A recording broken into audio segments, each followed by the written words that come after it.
मोरा सासुर हो।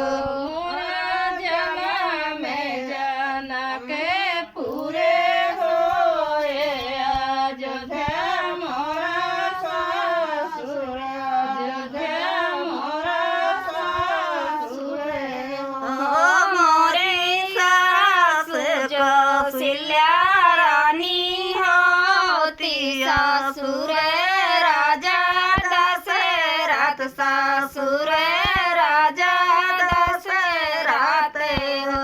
मोरी सास कौशल्या रानी होती सासुर राजा दशरथ सासुर राजा दशरथ हो।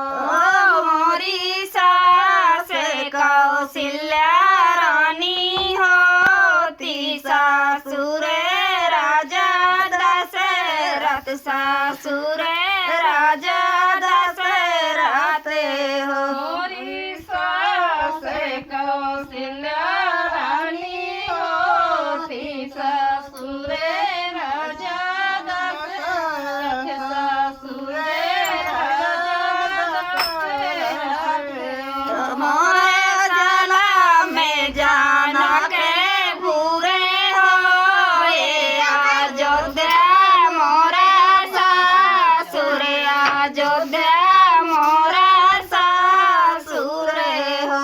मोरा जला में जाना के पूरे हो अयोध्या मोरा सासुर अयोध्या मोरा सासुर हो।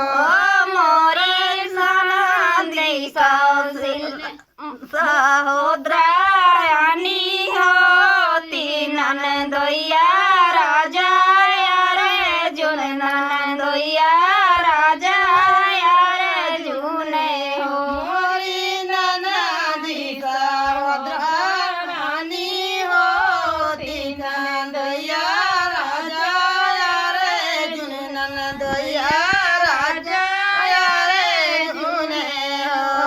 मोरी सनंदी सहोदरानी होती ननदोया राजा रे जुन ननदोया राजा रे जुने हो। मोरी रानी सहोदरा रानी होती ननदया